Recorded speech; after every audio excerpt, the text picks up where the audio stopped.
Selamat pagi, apa kabar saudara? Pasti luar biasa, karena kita senantiasa jalan bareng sama-sama Tuhan. Ayo kita saat teduh lagi, kita minta doa, kita minta urapan pagi hari ini ya. Tuhan Yesus, terima kasih buat penyertaan-Mu. Terima kasih untuk hari yang baru. Selamat datang di dalam rumah kehidupan kami ya Tuhan. Terima kasih buat apa saja yang Tuhan sudah sediakan dalam hidup kami. Buat penyertaan-Mu, buat kebaikan-Mu, buat kasih-Mu Tuhan, buat cinta-Mu, buat setiap kami. Terima kasih. Sekarang kami mau jadi seorang murid. Kami mau duduk diam di hadirat-Mu. Ya Roh Kudus, urapi kami masing-masing. Damai sejahtera Tuhan turun di rumah kami. Ada rasa tenang, ada rasa teduh. Yes Tuhan, kami mau dengarkan Engkau. Ajar setiap kami. Urapi hamba-Mu yang gak ada apa-apanya ini ya Tuhan. Dan Engkau Tuhan Allah yang terus mengurapi. Semua yang hamba-Mu sampaikan ini adalah isi hati Tuhan. Ada kesembuhan, ada kekuatan. Yang khawatir mengalami kekuatan baru daripada-Mu. Terima kasih dalam nama Tuhan Yesus. Haleluya. Amin. Wow. Tema kita hari ini adalah cara menguasai badai. Wow. Kita perlu yang namanya praktek. Cara menguasai badai, kenapa kok kita perlu yang namanya cara? Kita tidak bisa memilih badai mana. Kita tidak bisa, kadang-kadang kita nggak siap dengan badai yang ada. Tapi Tuhan Yesus mengajarkan kepada kita bagaimana caranya kita bisa tetap tenang, bagaimana caranya supaya kita tetap bersuka cita, bagaimana caranya kita tidak diliputi dengan ketakutan ketika badai itu datang. Ya, buka kitabnya di kitab Matius 8, mulai dari ayat yang ke-23. Kita sering sekali membaca firman Tuhan ini. Ya, perhatikan ya. Angin ribut diredakan, itu judul perikopnya. Lalu Yesus naik ke dalam perahu dan murid-muridnya pun mengikutinya. Sekonyong-konyong mengamuklah angin ribut di danau itu, sehingga perahu itu ditimbus gelombang, tetapi Yesus tidur. Maka datanglah murid-muridnya membangunkan dia, katanya, "Tuhan, tolonglah, kita binasa." Ia berkata kepada mereka, "Mengapa kamu takut, kamu yang kurang percaya?" Lalu bangunlah Yesus menghardik angin dan danau itu. Maka danau itu menjadi teduh sekali.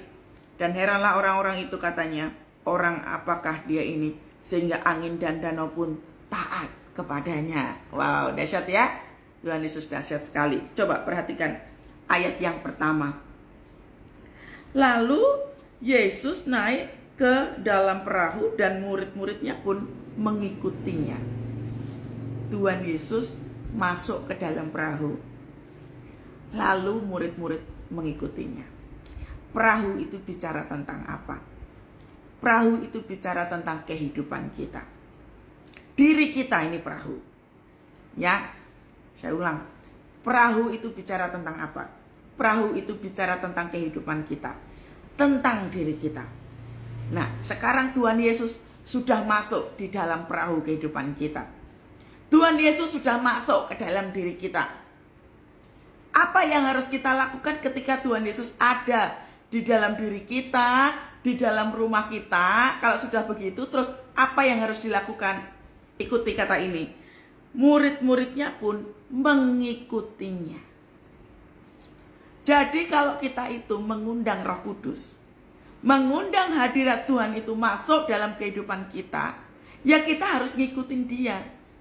Kita harus tunduk dengan perintahnya. Kita jumpai setiap hari. Sama seperti kalau kita kedatangan tamu. Kan nggak mungkin kan saudara, kita tidak mempersiapkan makanan, kita nggak bikinkan kopi atau teh, kita duduk berdua atau rame-rame gitu ya. Kan nggak mungkin kita cuekin. Betul? Nah, begitu Tuhan Yesus sudah ada di dalam perahu kehidupan kita, jangan dicuekin. Itulah penyebabnya kenapa orang itu gampang sekali stres. Karena suka nyuekin Tuhan. Kenapa gampang sekali kita khawatir? Kita ngalami kelemahan tubuh. Karena kita itu suka cuek sama Tuhan. Nah, jadi ikutin ini. Ketika Tuhan Yesus masuk dalam perahu kehidupan kita, murid-muridnya mengikutinya. Makanya penting sekali duduklah sebagai seorang murid. Namanya murid itu taat sekali dengan gurunya. Namanya murid itu selalu duduk untuk belajar, untuk ngikutin tes. Makanya seringkali kita menjadi murid yang gagal, bukan? Kita lebih memilih untuk keluar dari sekolah kehidupan daripada kita belajar untuk mengikuti tes kehidupan. Jadi sudah paham ya? Kalau Tuhan Yesus sudah ada dalam kehidupan kita, dijaga. Dijaga api Tuhannya. Kalau Tuhan Yesus sudah masuk dalam perahu kehidupan kita secara pribadi, temui Tuhan setiap hari. Ikutin langkah-langkahnya dimanapun Tuhan berada. Ikutin. Agar supaya kehidupan kita aman di dalam Tuhan. Ya. Tapi, nah perhatikan. Ayat 24. Sekonyong-konyong mengamuklah angin ribut di danau itu. Sehingga perahu itu ditimbus gelombang, tetapi Yesus tidur. Nah, perhatikan saudara ya. Pelan-pelan bacanya ya. Sekonyong-konyong mengamuklah angin ribut di danau itu, sehingga perahu itu ditimbus gelombang, tetapi Yesus tidur. Tadi Tuhan Yesusnya sudah masuk di dalam perahu kehidupan kita. Kok ada badai? Sekonyong-konyong mengamuklah angin ribut. Nah ini yang sering ditanyakan. Kayak tadi malam ada yang DM saya, Bu, kenapa ya ikut Tuhan Yesus kok persoalannya makin banyak? Bu, kenapa sudah ikut Tuhan Yesus tapi doa saya kok nggak dijawab-jawab? Bu, sudah doa tapi kenapa penyakit saya nggak sembuh-sembuh? Ini loh. Perahu kehidupan kita sudah ada Tuhan Yesus di situ. Tetapi yang namanya angin ribut, dia bisa datang kapan saja. Artinya apa toh? Sekalipun kita ikut Tuhan Yesus, badai tetap ada. Kita nggak ikut Tuhan Yesus pun, badai persoalan ya tetap ada. Kita bertobat atau kita dosa terus berkali-kali, badai persoalan tetap ada. Kita terima mujizat atau tidak terima mujizat sama sekali, badai persoalan pasti ada. Nah pertanyaannya simpel saudara. Kalau kita mengklaim bahwa sudah ikut Tuhan Yesus tapi kenapa persoalannya nggak selesai-selesai, berarti tujuan kita ikut Tuhan Yesus supaya persoalan selesai. Begitu bukan? Nah seringkali kita salah di situ. Kenapa ikut Tuhan Yesus gak ada mujizat? Saya sudah berdoa berkali-kali. Kenapa tidak terjadi perubahan dalam hidup saya? Itu artinya kita ikut Tuhan Yesus, kita berdoa kepada Tuhan Yesus, kita berpuasa. Itu untuk tujuan kesembuhan, pemulihan. Betul begitu? Nah itu sudah salah. Karena tujuannya sudah tidak benar. Menanti-nantikan mujizat gak salah saudara. Tapi kalau tujuannya untuk itu yang salah.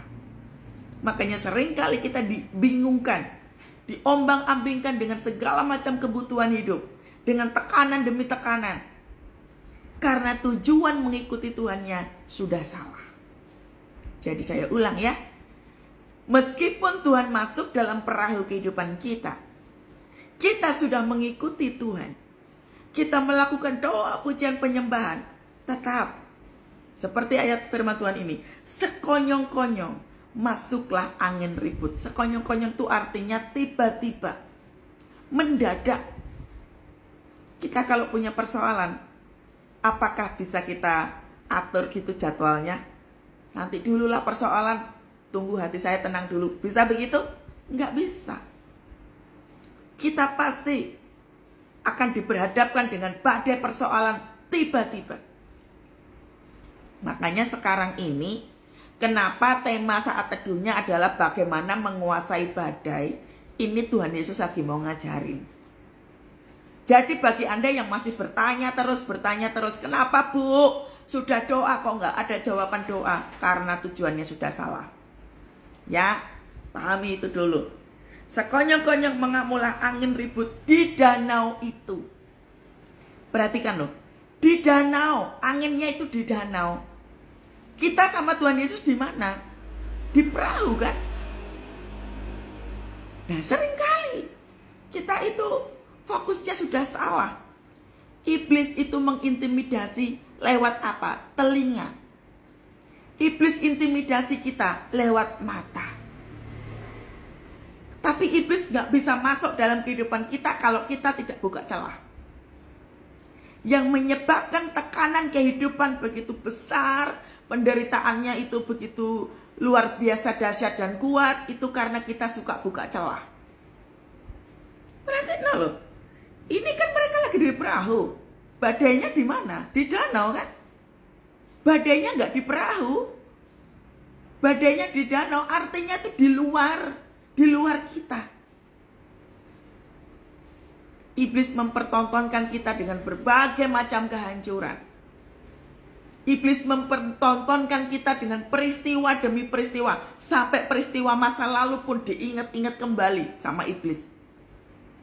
Tapi kalau kita buka celah, kan tadi sudah saya katakan bahwa iblis hanya bisa main di area pikiran. Iblis hanya bisa main di area mata. Itu tergantung dari kita. Kita mau responnya seperti apa? Kalau kita buka celah dengan kemarahan, dengan kekecewaan, dengan sakit hati terus-menerus, kita menyalahkan masa lalu, kita seolah-olah ingin berhenti, kita ingin menyerah karena sakit gak sembuh-sembuh, itu intimidasi bisa menghancurkan kehidupan kita. Karena sekali lagi, badai itu hanya berada di danau, sementara kita dan Tuhan Yesus ada di dalam perahu. Jadi sudah jelas ya, bahwa sesungguhnya serangan apa saja yang terjadi di dalam kehidupan kita, itu areanya hanya ada di danau. Dia tidak ada di perahu. Jadi kita yang harus bagaimana cara mengolahnya? Perhatikan. Ketika tekanan itu datang, saudara.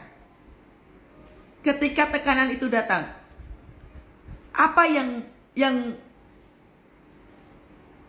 saudara, ini selamat pagi ya, Bu Linda selalu bertanya kalau saat teduh ayatnya ada di mana. Itu loh, saya itu suka taruh di atas, itu kan ada tulisannya saat teduh, buka di kitab Matius 8 ayat 23-27 supaya nggak bertanya terus. Ya, dari setiap kali saat teduh Bu Linda suka bertanya, coba dilihat itu kan ada tulisannya itu ya. Udah jelas banget di situ tulisannya. Kelihatan bukan ya semuanya? Nah, jadi supaya bisa fokus ya. Kalau pas lagi menjelaskan begini jadi terganggu. Ya, makanya saya suka tulis itu di atas itu. Diperhatikan ya. Tulisannya itu bisa jelas begitu, ya. Gitu ya, supaya nggak bertanya tiap kali saat teduh bertanya gitu ya. Makanya diperhatikan ya. Perhatikan ya, sekonyong-konyong mengamulah angin ribut di danau itu. Jadi sebenarnya saudara, intimidasi itu bisa dilakukan iblis kapan saja, asalkan selama kita tidak buka celah, iblis tidak akan bisa pengaruhi kita. Karena ini jelas banget loh ya, bahwa mengamulah angin ribut di danau itu, sementara kita ada di mana? Kita ada di perahu. Nah, cuma pertanyaannya begini, kita yakin tidak ada Tuhan Yesus dalam kehidupan kita? Yakin tidak? Nah, seringkali yang membuat kita merasa tekanannya begitu besar itu karena keyakinan kita ragu-ragu banget, ada Tuhan Yesus nggak sih? Makanya begitu intimidasi datang, tadi saya sudah sampaikan bahwa iblis itu mainnya di area pikiran. Dia tidak bisa masuk dalam kehidupan kita kecuali kita buka celah. Paham ya? Wow, dahsyat banget ini. Sehingga perahu itu ditimbus gelombang, tetapi Yesus tidur. Nah, yang pertama tadi, angin ributnya ada di danau. Lalu lihat, Sehingga perahu itu ditimbus gelombang. Ditimbus itu bagaimana ya cara itunya? Seperti menggulung perahu. Koreksi saya kalau saya salah ya. Menggulung perahu itu, tetapi perahunya kan masih utuh, saudara. Ya Pak, iya. Perahunya masih utuh. Namanya menggulung, dia tidak menyentuh yang seperti apa. Tetapi sekali lagi, makanya tadi saya katakan bahwa iblis intimidasi kita dengan berbagai macam tekanan demi tekanan. Kalau kita tidak buka celah, iblis tidak bisa pengaruhi kita. Iblis berusaha untuk apa? Kalau telinganya diintimidasi nggak mempan, dia akan intimidasi dengan pikiran. Kalau pikirannya nggak mempan, dia akan mempertontonkan dengan segala macam kesusahan. Bahkan persoalan-persoalan di masa lalu diubek-ubek lagi sama iblis.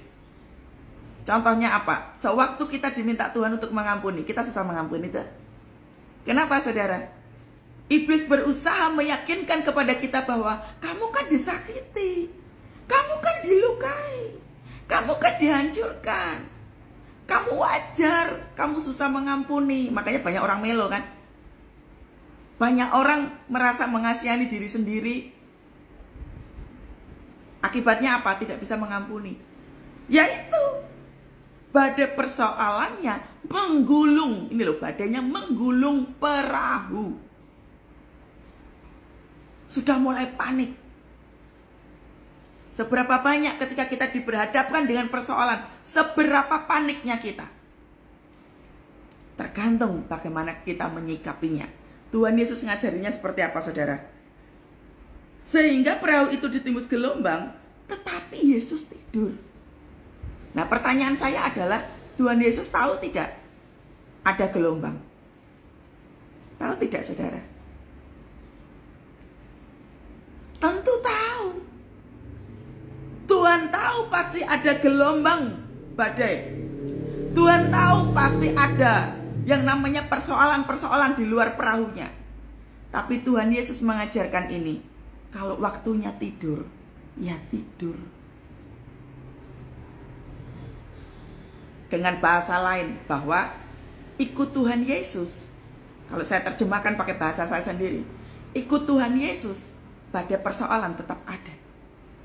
Saya jatuh berdosa berkali-kali, tetap badai persoalan ada pada saya. Apa yang membedakan, saudara? Ikut Tuhan ataupun tidak, badai persoalan tetap ada toh. Tapi apa yang membedakan?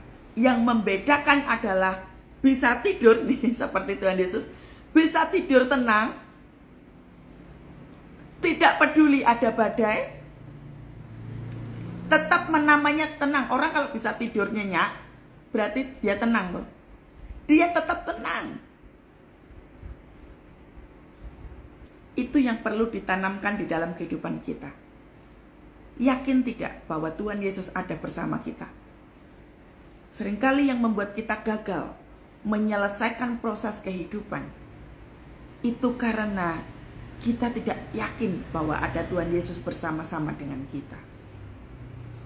Makanya begitu tekanannya datang, intimidasi datang, menguasai pikiran kita, kita gampang panik. Kepanikan itu disebabkan karena apa? Yang tadinya kita sudah pegang Tuhan Yesus, sudah tahu bahwa Tuhan Yesus ada dalam perahu kehidupan kita, kita sudah pegang ini. Tapi keyakinan yang ada di sini itu tuh mulai ragu-ragu. Tuhan Yesus bisa tolongin saya nggak ya? Kira-kira saya bisa ngatasin ini nggak ya? Kira-kira saya bisa sembuh nggak ya? Kira-kira ini bisa saya selesaikan nggak ya? Nah, mulai ragu-ragu. Keraguan-raguan itu yang menyebabkan kita suka sekali gagal melewati fase demi fase. Makanya berapa banyak, saudara, orang di luar sana kecewa dengan Tuhan. Di luar sana banyak sekali orang meninggalkan Tuhan. Bahkan ada orang yang DM saya itu merendahkan firman Tuhan. Ngomong aja gampang ya kalau ngomong tentang firman Tuhan. Lu aja tuh gak ngerasain penderitaan saya begitu berat. Nah, ketika tidak melatih diri, untuk melakukan doa, pujian, penyembahan, baca firman Tuhan. Ketika kita tidak setia melakukan itu, terjadilah yang seperti ini. Tipe-tipe jemaat yang suka protes. Tipe-tipe jemaat yang maunya hanya mujizat, maunya kesembuhan, maunya kekayaan, maunya masalah selesai dengan cepat. Itu seperti saat teduh kemarin. Ketika kita keseringan minum susu, keseringan makan bubur, begitu di hadapan kita ada makanan yang keras sedikit, kita mulai sakit lambung. Ya Pak ya? Begitu kita dikasih makanan yang begitu keras sedikit, kita udah sakit kepala. Karena terbiasa yang namanya empuk, tinggal minum susu, tinggal glegek, selesai. Tapi yang namanya kedewasaan kekristenan, itu yang penting. Amin ya. Yang pertama, yakin dulu bahwa Tuhan Yesus ada bersama-sama dengan kita. Itu penting, saudara. Kemarin saya sudah saksikan, ketika saya perjalanan menuju tempat pelayanan, saya mengalami goncangan dengan berbagai macam pikiran yang mencoba untuk menggulung pikiran saya. Sampai akhirnya saya tengking sendiri. Enggak saya tengking sih, saya cuma mengatakan begini, aku percaya Tuhan pelihara. Aku percaya ada mujizat. Aku percaya Tuhanku dahsyat. Perbuatan ajaib telah dikerjakannya. Aku percaya ada mujizat. Ketika saya menyanyi pujian itu, hati saya lega. Kenapa ada kelegaan, saudara? Karena saya pegang kuat bahwa ada Tuhan bersama-sama dengan saya. Tuhan ada di dalam perahu saya.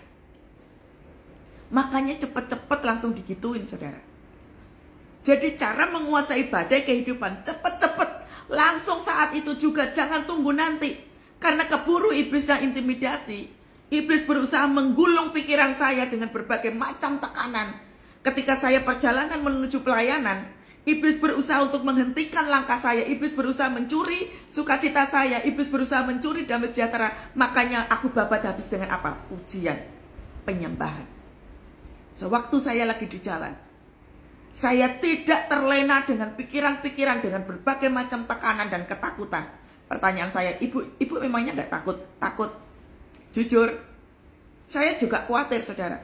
Tetapi sewaktu saya diingatkan Tuhan bahwa aku punya Tuhan, aku punya Dia yang menjadi leader dalam kehidupanku, makanya aku langsung katakan, aku percaya ada mujizat.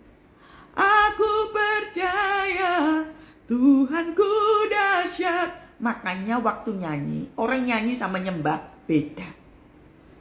Nyanyi bisa berbentuk hafalan, tapi yang namanya menyembah, dia berkeyakinan bahwa ada Tuhan yang ada di sini, berkeyakinan bahwa semua baik-baik aja. Itu nyembah. Penting sekali. Makanya kan doanya saya kan tidak begini kan, saudara. Tuhan, aku berdoa supaya masalah ini cepat selesai, Tuhan. Aku bingung, Tuhan. Doa saya tidak seperti itu. Saya tahu betul bagaimana saya berpengharapan kepada Tuhan. Ini loh, di ayat yang pertama kan dikatakan bahwa Yesus naik ke dalam perahu dan murid-muridnya mengikuti Dia. Saya harus tahu dulu status saya adalah seorang murid. Karena status saya seorang murid, saya tahu bahwa setiap hari saya harus belajar. Tiap hari kita akan diperhadapkan dengan peperangan, saudara. Karena saya tahu bahwa kapasitas saya sebagai seorang murid, maka setiap hari saya akan belajar menghadapi apa saja yang sedang saya alami. Kan persoalan saya nggak cuma perekonomian aja. Saya kan bisa diperhadapkan dengan manusia, toh. Ada gesekan, ada tekanan. Belum lagi kalau dari leader kita, ya, ada tekanan lagi. Kan harus belajar. Bagaimana menghadapi orang tetap dengan rasa tenang, tidak hilang damai sejahtera, kan harus belajar. Makanya kenapa sampai saya bisa menyanyikan lagu itu, saya bisa menyembah Tuhan di dalam tekanan, karena saya tahu kapasitas saya sebagai seorang murid. Yang kedua, saya tahu bahwa Yesus ada dalam perahu kehidupan saya. Dan yang ketiga, saya tahu bahwa badai itu hanya ada di luar saya, tidak ada di dalam saya. Bedanya di situ. Ya, bisa membedakan ya. Orang yang ikut Tuhan Yesus dengan yang tidak. Sama-sama menghadapi tekanan, sama-sama menghadapi badai. Tetapi ada perbedaannya antara orang-orang yang mengikuti Tuhan dan yang tidak. Jadi jangan ada yang komplain lagi. Tadi malam masih ada yang komplain lagi.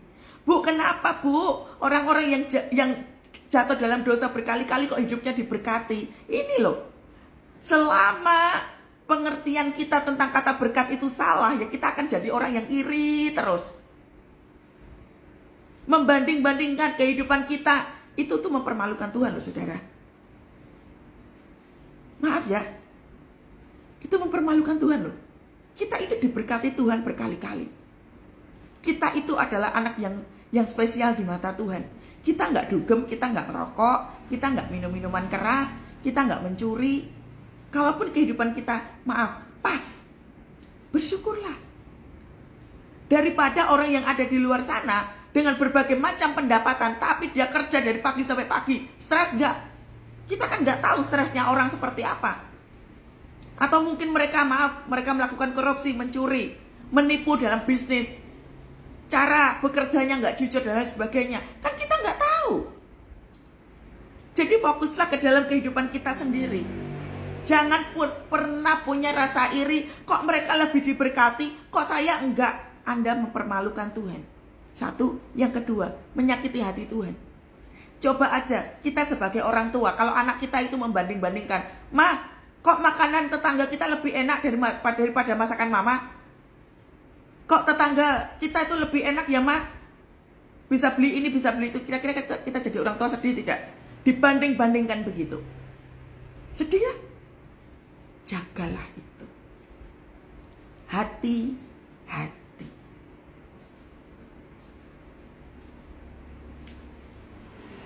Makanya penting sekali, badai kehidupan kita, kalau kita tidak bisa tahu cara menekannya, maka tekanan dalam kehidupan kita akan terus menyudutkan kita. Makanya persoalan kehidupannya makin panjang toh, karena responnya kita itu sudah salah berkali-kali. Amin ya. Dikatakan begini loh, tetapi Yesus tidur. Berarti Tuhan Yesus itu tahu bahwa realitanya kalau berada di atas danau, itu pasti akan ketemu badai.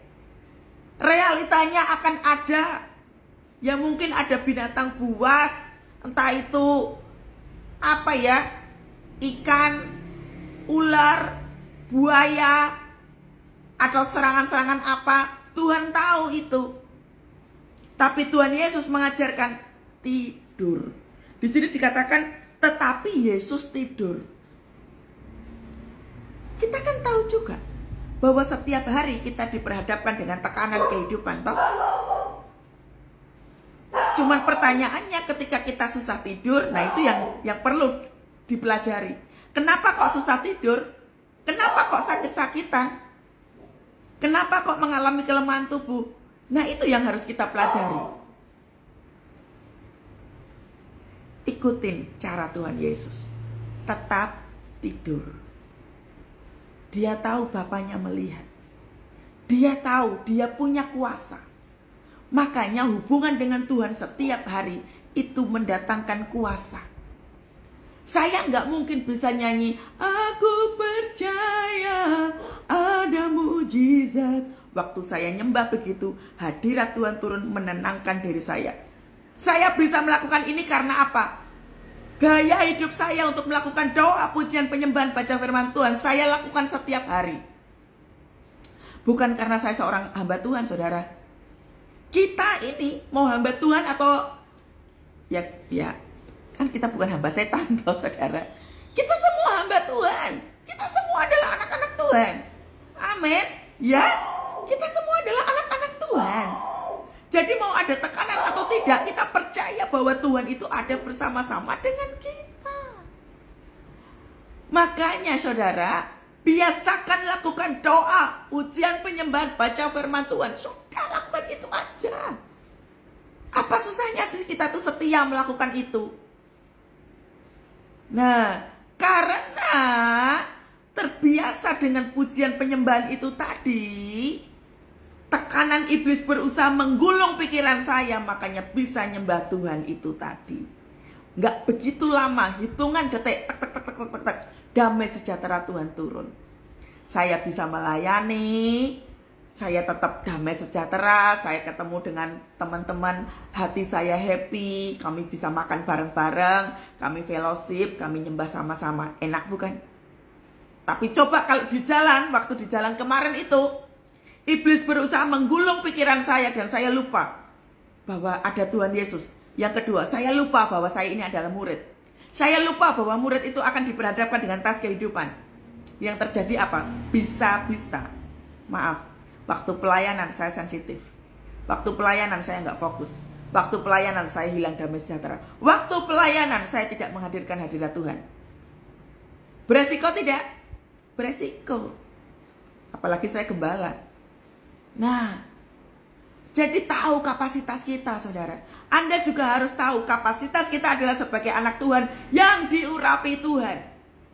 Makanya bagaimana cara menguasai badai? Itu, ketahui lebih dahulu bahwa Tuhan bersama kita. Yang kedua, ketahui dulu bahwa kita adalah murid Yesus. Dan yang ketiga, tinggal praktek. Begitu ada badai, lihat. Kalau Tuhan Yesus ajarkan tidur, waktunya tidur. Jadi mulai praktek, ya. Mulai praktek. Anda harus mulai praktek. Yang suka sekali susah tidur, praktek, saudara. Lihat, Anda harus berkeyakinan bahwa Tuhan Yesus itu ada dalam kehidupan kita. Yang suka mengalami kelemahan tubuh, pikirannya kemana-mana, suka negative thinking, Anda harus tahu bahwa Tuhan Yesus ada atau tidak. Coba uji keyakinannya. Apakah tahu betul bahwa Tuhan Yesus ada bersama-sama dengan kita? Ya, Anda harus uji sendiri. Berikutnya. Nah ini hati-hati nih, ayat yang ke-25.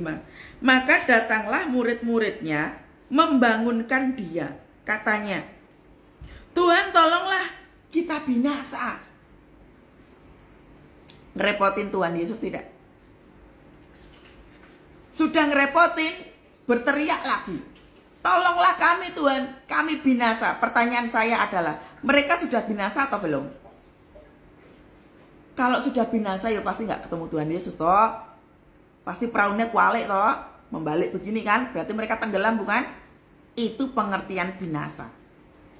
Tapi kan mereka masih baik-baik aja. Tubuhnya masih lengkap.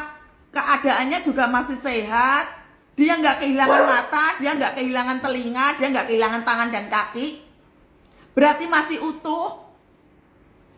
Tapi dia ngomong di depan Tuhan Yesus apa? Tuhan tolonglah kami binasa. Hati-hati dengan perkataan negatif. Hati-hati dengan pikiran negatif. Hati-hati kalau hati kita negatif. Berapa banyak orang mengalami sakit penyakit gak mengalami kesembuhan? Semuanya unsur dalam tubuhnya negatif semua. Pikirannya negatif, omongannya negatif, hatinya negatif, banyak sampah. Berapa banyak kita tidak mengalami mujizat yang dahsyat dari Tuhan karena kita suka menghujat Tuhan. Bu, ya nggak mungkin lah Bu menghujat Tuhan. Kok tega banget menghujat Tuhan itu tuh? Orang kalau sudah marah sama Tuhan, dia tidak mau lagi berdoa sama Tuhan. Dia tidak mau lagi membuka Alkitab, bahkan dia tidak percaya dengan firman Tuhan, itu menghujat. Banyak sekali sekarang pengajaran saya itu suka sedih, saudara. Saya itu kalau buka TikTok begitu ya, saya tuh nggak tahu kenapa ini nggak ada filtering gitu. Banyak sekali hamba-hamba Tuhan tuh menyampaikan firman Tuhan tuh ngawur gitu. Pengajaran-pengajaran yang begitu menyesatkan. Dengan pengertian-pengertian mereka sendiri. Nah, kalau kita itu tidak memiliki hubungan yang baik dengan Tuhan setiap hari, jadinya begitu. Menghujat Tuhan, contohnya adalah tentang berbahasa roh. Ketika seorang hamba Tuhan menyampaikan pengajaran tentang bahasa roh, dikomentari dengan orang-orang dunia yang tidak ngerti bahasa roh. Akhirnya apa? Menghujat Roh Kudus toh. Kita tahu bahwa barang siapa menghujat Roh Kudus tidak ada pengampunan di situ. Itu menyedihkan sekali. Makanya saudara, sikap hidup kita itu tanpa kita sadari kita bisa menghujat Tuhan. Saya pun pernah menghujat Tuhan, saya sudah pernah saksikan. Ketika saya kecewa sama Tuhan, ketika saya sakit hati, bukan sakit hati sih, saya kecewa, saya mengalami kehancuran, Saya lihat Alkitab aja saya jijik banget. Apaan ini, gak percaya saya. Iblis berusaha menggulung pikiran saya dengan berbagai apa? Kemarahan, kekecewaan. Iblis berusaha mengingatkan saya dengan kehancuran, kegagalan, kebangkrutan, dan lain sebagainya. Makanya kalau responnya salah, ini tadi tuh kayak si murid-muridnya, Tuhan kita binasa. Penyebab daripada omongan yang negatif, hati yang negatif, akhirnya apa toh? Tidak percaya Tuhan, itu udah pasti. Sudah tahu loh, udah enak loh, di perahu itu ada Tuhan Yesus. Tinggal ikutin aja. Oh, Yesusnya tidur. Berarti logikanya kalau Tuhan Yesusnya tidur, ikut aja tidur. Kalaupun nanti ya perahunya kualik begitu ya, tenggelam kita, berarti kan Tuhan Yesusnya tenggelam. Kan logikanya begitu toh saudara. Tapi kan nggak mungkin itu perahu tenggelam. Orang ada Tuhan Yesus kok. Nah, seringkali kita membiarkan perkataan kita itu negatif terus. Seberapa banyak Anda sakit hati dengan pasangan hidup? Kita sebagai tiang doa, kita yang seharusnya berdoa untuk pasangan hidup, kita kecewa terus. Seberapa banyak kita itu suka ngomongin jelek tentang pasangan kita. Makanya jangan heran, ketika pasangan tidak unity, berkat Tuhan tidak turun. Akibat omongannya negatif terus. Hati-hati saudara. Seberapa banyak anak kita itu tumbuh menjadi anak yang nakal, brutal, tidak taat terhadap orang tua. Karena orang tua tidak mengajarkan yang baik. Saya itu suka sedih saudara, kalau ada anak-anak tuh main di depan rumah saya, itu perkataannya itu kasar-kasar. Binatang, kata-kata binatang keluar semua. Saya suka tegur. Kalau anak sampai seperti ini, yang saya pertanyakan itu adalah orang tuanya itu ngomongnya apa? Kok sampai anak bisa ngomong begitu? Memang betul, pergaulan yang buruk itu bisa merusak kebiasaan yang baik. Tapi semua itu bisa berawal dari rumah. Ketika kondisi rumah tidak hangat, ketika kondisi rumah tidak ada keteduhan, maka anak akan menunjukkan rasa memberontaknya lewat apa? Sikap, perkataan, perbuatan. Amin. Makanya dijaga hatinya. Anda kalau mau sembuh, kalau nggak mau mengampuni, yuk jangan minta mujizat kesembuhan. Karena syarat daripada kesembuhan itu adalah mengampuni. Pemulihan di dalam kehidupan kita juga begitu. Saya pun begitu saudara. Orang berusaha menghancurkan bisnis saya pun mengampuni orang itu. Makanya begitu saya mengampuni, enak kan? Saya melayani Anda enak. Saya tidak diintimidasi dengan itu, saya nggak peduli. Sudah melakukan apa, saya nggak peduli. Yang hilang berapa, saya nggak peduli. Harus ada di fase ini. Ya, let it go. Itu enak sekali. Bukan eman-eman, Bu. Loh, kalau barang kalau sudah hilang, kalau kita ratapin terus, jadi penyakit buat kita tidak? Jadi penyakit. Masa depan itu terus ada. Lah kalau kita itu mau ngomongnya negatif terus, pikirannya negatif terus, ngelihat ke belakang terus, kita buang-buang waktu, buang-buang energi. Jangan heran kalau kita terjadi kelemahan tubuh berkali-kali. Sakit lagi, GERD lagi, lambung lagi, ke dokter ya itu terus.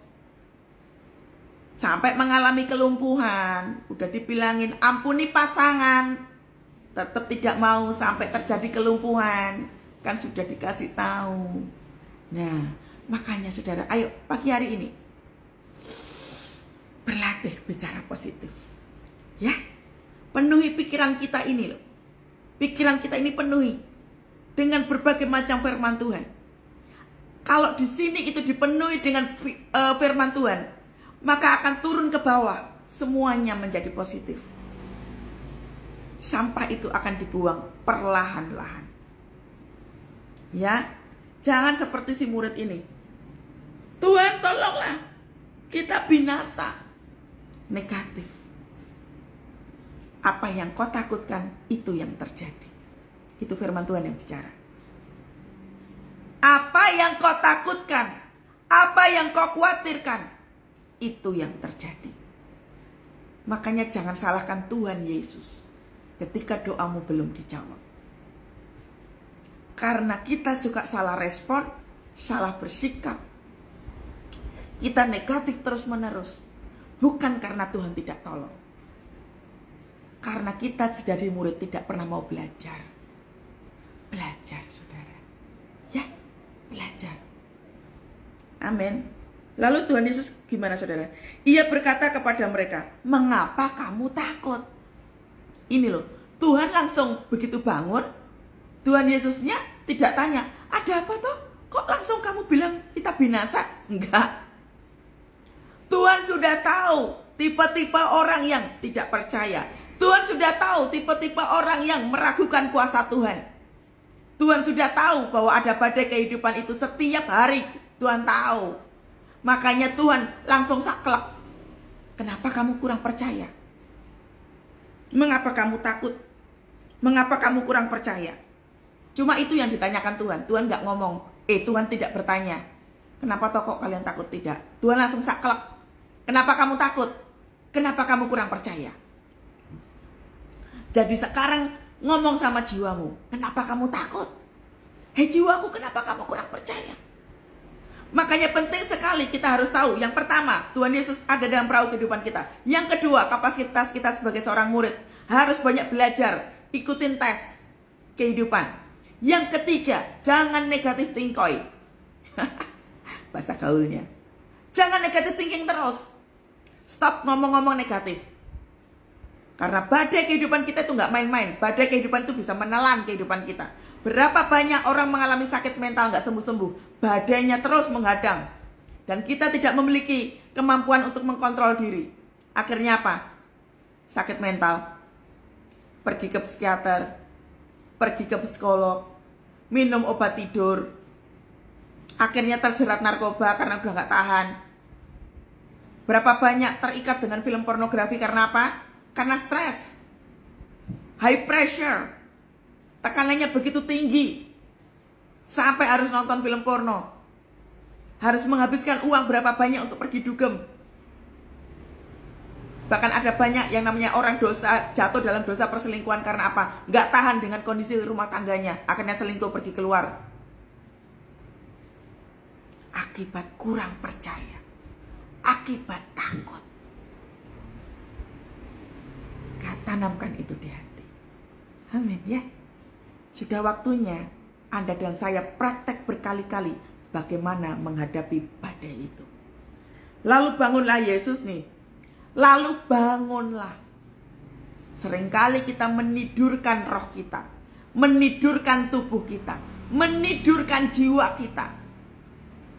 Selama semua itu ditidurkan, kita tidak akan pernah memiliki keberanian untuk menghadapi badai. Ya iyalah, kondisi lagi susah bu. Ya wajar aja kalau sekarang ini apa-apa susah. Ya iya. Tanpa kita sadari waktu kita ngomong begitu, kita menidurkan roh kita. Kita menidurkan jiwa kita.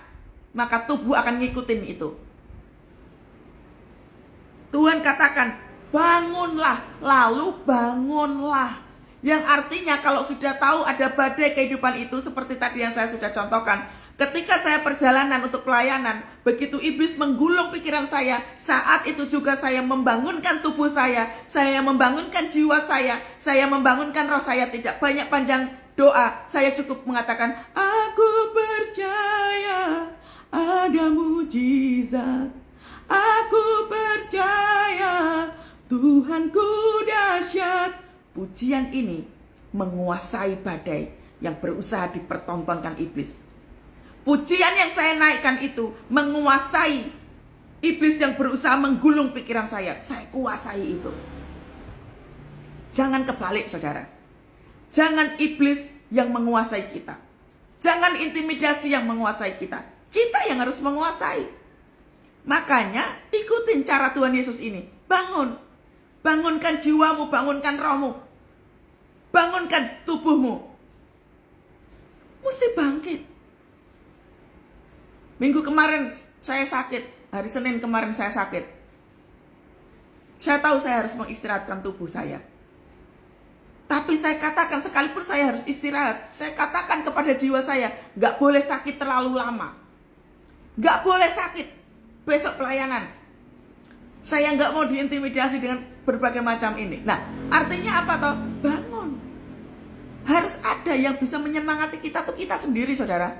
Kita gak bisa nebeng orang, aduh doain saya, tolong saya sudah seperti ini. Ya gak bisa begitu.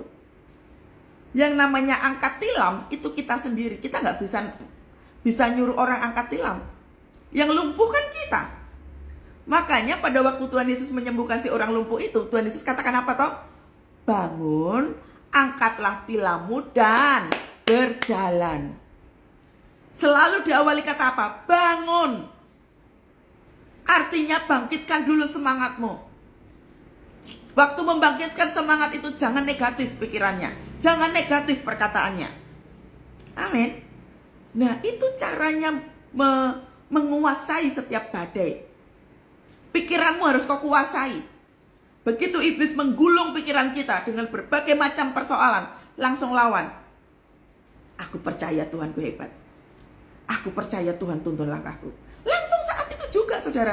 Jangan melo. Iya ya, saya kayak gini tuh ya karena itu. Iya ya, mulai melo. Mulai mengasihani diri sendiri.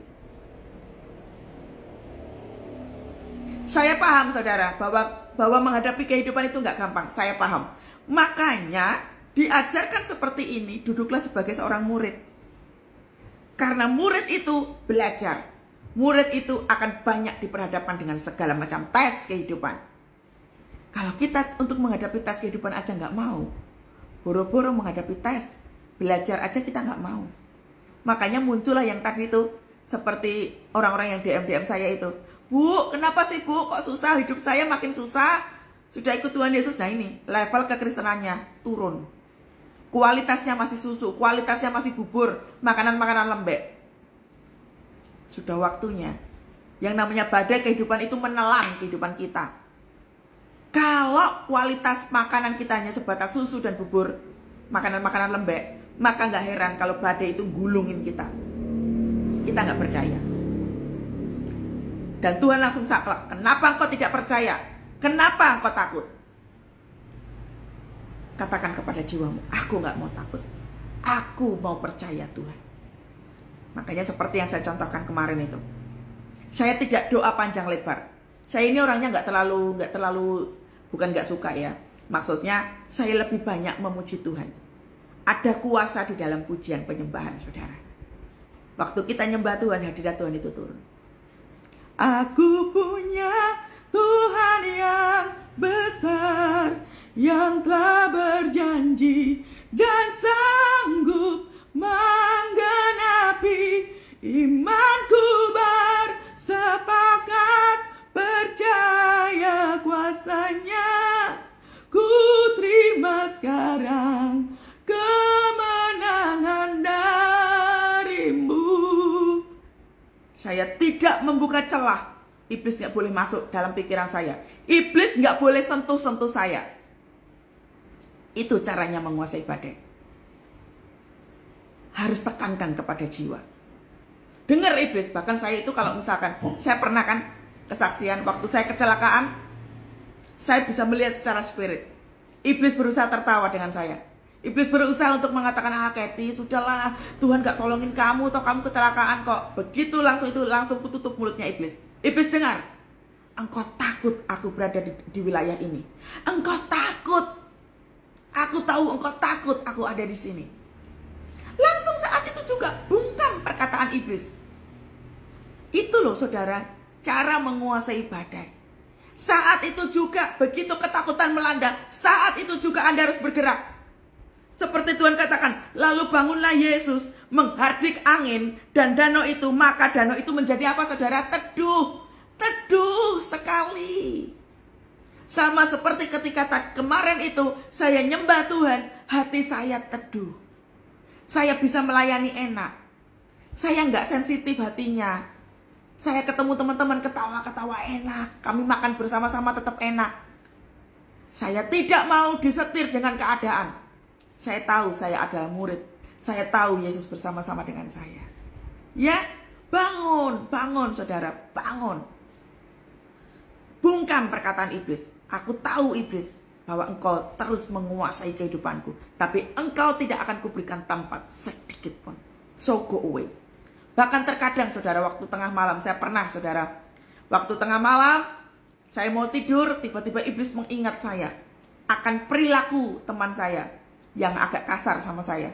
Lalu saya berkata begini sama iblis, iblis dengar, sekarang aku perintahkan kau keluar dari pikiran saya. Di dalam nama Tuhan Yesus, aku mengikat engkau, keluar dari pikiran saya. Saya mau tidur. Setelah itu saya berbahasa roh. Berbahasa roh dengan kuat, dan saya bisa tidur.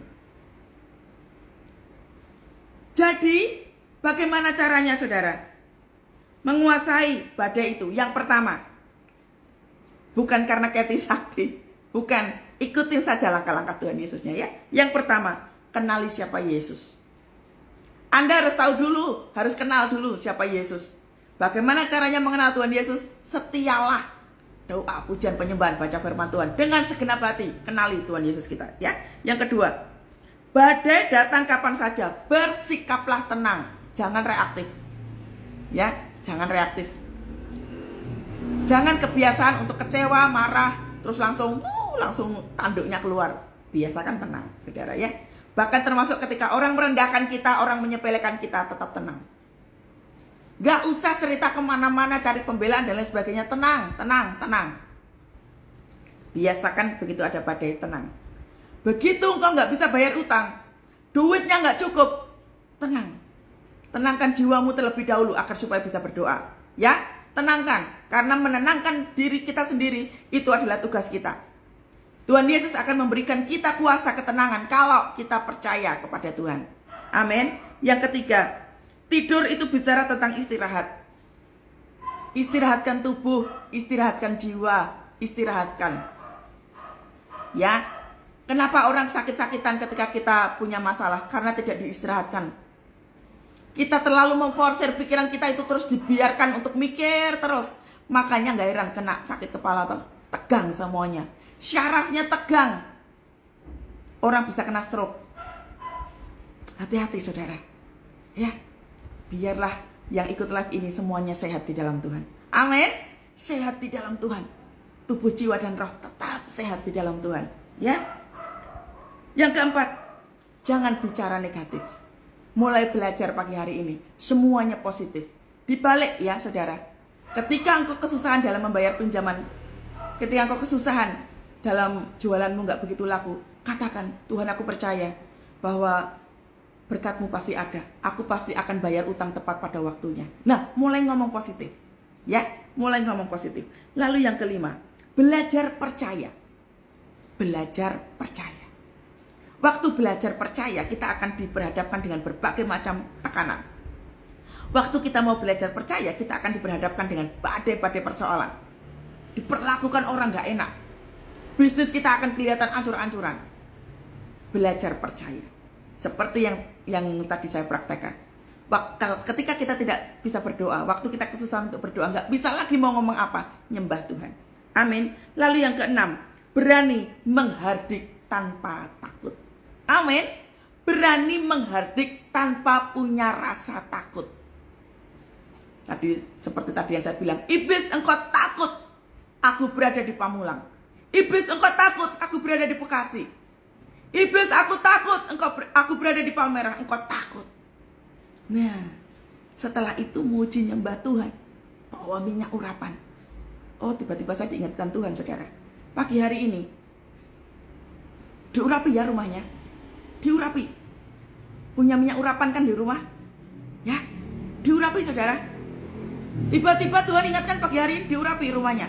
Dari pagar depan, kendaraan yang kita punya, binatang peliharaan, semua pintu, semua jendela, berkati. Berkati saudara, berkati.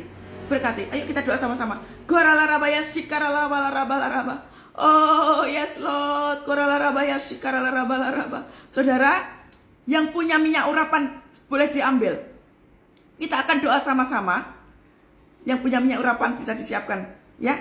Nanti setelah doa, Anda bisa langsung mengolesi itu di pagar di pintu-pintu, di jendela-jendela kendaraan kita, binatang peliharaan, bahkan toko, warung, apa saja jualan Anda, berkati ya. Kita minta pengurapan daripada Roh Kudus. Korala raba ya shikarala raba la raba. Oh ya la wala wala wala wala raba ya la raba ya la raba. Tuhan, kami percaya kepadamu, kuasamu terus bekerja siang hari ini, pagi hari ini ya Tuhan. Engkau sedang berkuasa atas kami. Nama demi nama Engkau berkuasa ya Tuhan Yesus. Engkau Tuhan Yesus yang senantiasa menguasai seluruh aspek kehidupan kami. Bahkan keluarga kami, usaha bisnis kami ya Tuhan. Tuhan Kau berkuasa sepenuhnya atas segala kehidupan kami. Di hadapan jemaatmu ini sudah ada minyak urapan ya Tuhan. Urapi ya Tuhan. Urapi minyak urapan itu ya Tuhan. Kami tahu sungguh bahwa itu adalah lambang darah Kristus. Kami berdoa ya Tuhan, urapan itu turun. Engkau mengurapi setiap rumah, Engkau mengurapi setiap usaha bisnis, Engkau mengurapi kesehatan ya Tuhan. Urapi anak-anak ya Tuhan Yesus dengan minyak urapan yang baru ini ya Bapa. Kami minta perlindungan-Mu ya Tuhan. Kami minta perlindungan-Mu. Saudara, biarlah sukacita Tuhan turun di dalam nama Tuhan Yesus. Dengar baik, engkau yang kehilangan pengharapan, engkau yang kehilangan sukacita, pagi hari ini terima sukacita daripada Tuhan, terima. Oh yes Lord. Oh yes Lord.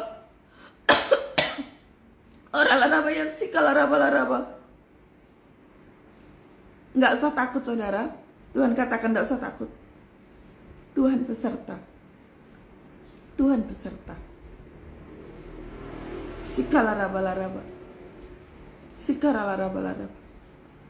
Terimalah kuasa yang baru dari Tuhan.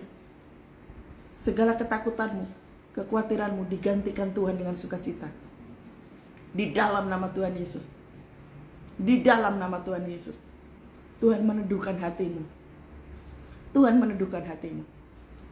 Terimalah sukacita daripada Tuhan. Tuhan Yesus, Engkau Tuhan Allah. Ada yang pegang minyak urapan untuk mengoleskan kakinya. Ada yang sakit di bagian kaki. Tuhan, biarlah ada kesembuhan. Di dalam nama Tuhan Yesus, terjadi kesembuhan atas kaki.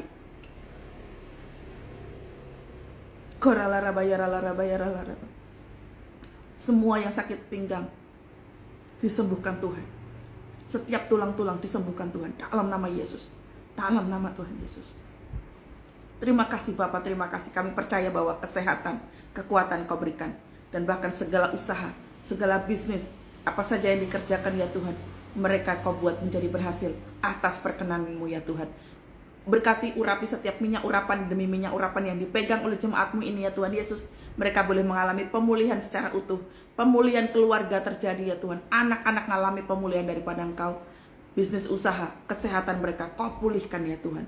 Kau pulihkan ya Tuhan. Kau pulihkan ya Tuhan. Terima kasih Bapak, terima kasih. Aku menghardik segala ketakutan. Aku menghardik segala kekhawatiran. Di dalam nama Tuhan Yesus. Engkau tidak punya tempat apapun di dalam setiap pikiran. Bahkan dalam setiap hati. Di dalam nama Tuhan Yesus. Aku punya Tuhan yang besar, yang telah berjanji dan sanggup menggenapi. Imanku bersepakat, percaya kuasanya. Ku terima sekarang, terima kemenangan darimu. Haleluya, haleluya, haleluya Tuhan. Kami berkemenangan. Kami berkemenangan di dalam nama Tuhan Yesus. Kami berkemenangan ya Tuhan. Terima kasih Bapak, terima kasih. Engkau dahsyat, Engkau luar biasa Tuhan. Jemaat-Mu banyak boleh mengalami kesembuhan ya Tuhan.